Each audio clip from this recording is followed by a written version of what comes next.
Hello guys, അസ്സലാമു അലൈക്കും. ഇനി നമുക്കൊരു അടിപൊളി നുറുക്ക് ഉണ്ടാക്കിയാലോ? നല്ല ടേസ്റ്റി, നല്ല ക്രിസ്പി ഒക്കെ ആയിട്ടുള്ള ഒരു നുറുക്ക്. സിമ്പിളായിട്ട് തന്നെ നമുക്ക് ഉണ്ടാക്കിയെടുക്കാം കേട്ടോ. നമുക്ക് ഇത് ഉണ്ടാക്കാൻ വേണ്ടിയിട്ട് അധികം ചേരുവകളൊന്നും ആവശ്യമില്ല. എന്തുകൊണ്ടാണ് ഉണ്ടാക്കുന്നത് എന്ന് നമുക്കൊന്ന് കണ്ടു നോക്കിയാലോ? സൗണ്ട് കേട്ടാൽ തന്നെ നിങ്ങൾക്ക് മനസ്സിലാവും ഇത് എത്ര ക്രിസ്പിയാണ് എന്ന്.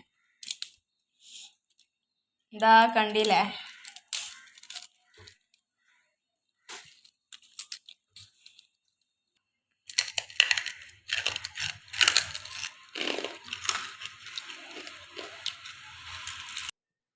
അപ്പം എന്തായാലും നമുക്ക് നേരെ വീഡിയോയിലേക്ക് കിടക്കാം.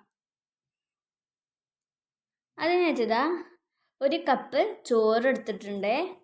പിന്നെ അതേ അളവിൽ അരിപ്പൊടി എടുത്തിട്ടുണ്ട്. ഇനി ഇതാ ഒരു മിക്സിയിലെ ജാർ എടുത്തിട്ടുണ്ട്. അതിലേക്ക് നമ്മൾ ചോറ് ഇട്ട് കൊടുക്കാം.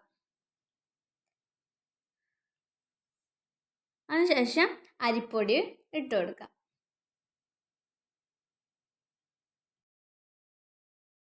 പ്രസ് ബട്ടൺ പ്രസ് ചെയ്തിട്ട് ഇതൊന്ന് അടിച്ചെടുക്കാം.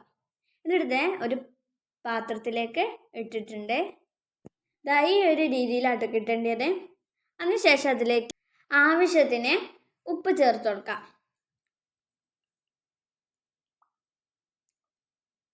ഞാൻ അതിലേക്ക് കുറച്ച് കായപ്പൊടിയും കൂടി ഇട്ട് കൊടുക്കാം. പിന്നെ കായപ്പൊടി ഇട്ടൊരു പ്രത്യേക ഫ്ലേവറാണ് കേട്ടോ. പിന്നെ അതിലേക്ക് കുറച്ച് മഞ്ഞൾപ്പൊടിയും കൂടി ഇട്ട് കൊടുക്കാം. അതിനുശേഷം അതാ നമ്മൾ മാവ് അടിച്ചെടുത്ത ആ ജാറ് തന്നെ വെളുത്തുള്ളിയും പിന്നെ ചെറിയ ജീരകവും ഇട്ടിട്ട് അടിച്ചെടുത്തിട്ടുണ്ട്. എന്നിട്ട് നമ്മൾ ഇതിലേക്ക് ഇട്ട് കൊടുക്കാം. നമ്മുടെ മാവിലേക്ക് ഇട്ട് കൊടുക്കാം.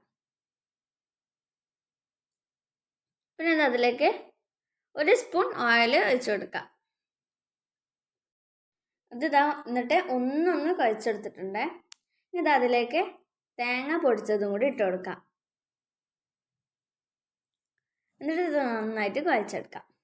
അതിനുശേഷം അതിലേക്ക് കുറച്ച് കറുത്തള്ളി ഇട്ട് കൊടുക്കാം. കരിഞ്ജീരകം കുറച്ചിട്ടാൽ മതി കേട്ടോ. എന്നിട്ട് അതിങ്ങനെ നമ്മളെ നൂൽപുട്ടിൻ്റെ ഇതിലേക്ക് ഇങ്ങനെ ഇട്ട് കൊടുക്കാം. ഇതിന് സേവനായി എന്നും പറയട്ടാ. ഞങ്ങൾ ഇതിനെ ഇവിടെ നൂൽപുട്ടിൻ്റെ അച്ചെന്നാ പറയാം.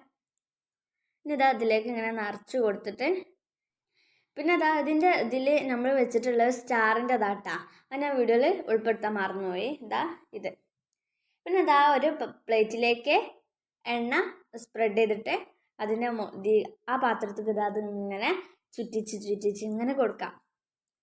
അങ്ങനെ നമ്മളെ മാവ് മുഴുവനായിട്ട് ഇതുപോലെ അങ്ങനെ ആക്കിയെടുക്കണം കേട്ടോ.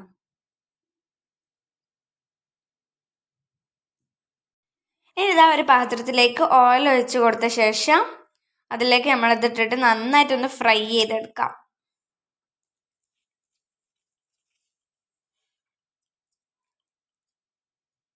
ഒരു 3 എണ്ണമൊക്കെ ഒരുമിച്ചിട്ട് ഇട്ടിട്ട് ആക്കട്ടാ.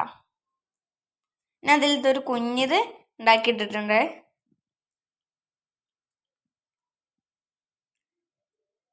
ഒരു ഭാഗം വെന്ത ശേഷം ഇത് മറിച്ചിട്ടിട്ട് അപ്പുറം ഭാഗം കൂടി ഒന്ന് വേവിച്ചെടുക്കാം. അതിനുശേഷം അത് കോരി മാറ്റാം. ഇതൊരു ഗോൾഡൻ കളർ ആയതിൻ്റെ ശേഷം കോരിയെടുക്കണം.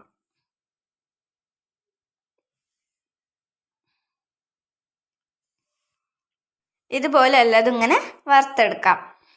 അങ്ങനെ എല്ലാതും റെഡിയായി കിട്ടിയിട്ടുണ്ട്. നല്ല ക്രിസ്പി ആട്ടോ, നല്ല ടേസ്റ്റിയാണ്. നമുക്കിത് വീട്ടിലൊക്കെ നമുക്ക് ഈവനിങ് സ്നാക്സ് ആയിട്ട് എടുത്തൊക്കെ ചെയ്യട്ടാ.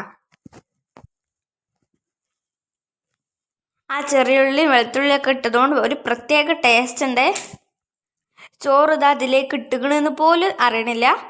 നല്ല ക്രിസ്പി ആയിരുന്നു കേട്ടോ.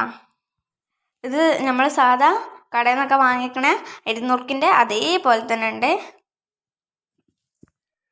കാണുമ്പോൾ തന്നെ മനസ്സിലാവണം എത്രത്തോളം ക്രിസ്പിനെസ് ഉണ്ടെന്ന്. അപ്പം എല്ലാവരും ഒന്ന് ട്രൈ ചെയ്ത് നോക്കാം. അപ്പം എൻ്റെ വീഡിയോ ഇഷ്ടപ്പെട്ടാൽ ലൈക്ക് ചെയ്യുക, ഷെയർ ചെയ്യുക, സബ്സ്ക്രൈബ് ചെയ്യുക. ഫ്രണ്ട്സിനും ഫാമിലിക്കും ഒക്കെ ഷെയർ ചെയ്തിട്ട് തന്നെ സപ്പോർട്ടും കൂടി ചെയ്യുക. അപ്പോൾ അടുത്ത വീഡിയോയിൽ കാണുന്നവരേക്കും എല്ലാവർക്കും ബൈ ബൈ.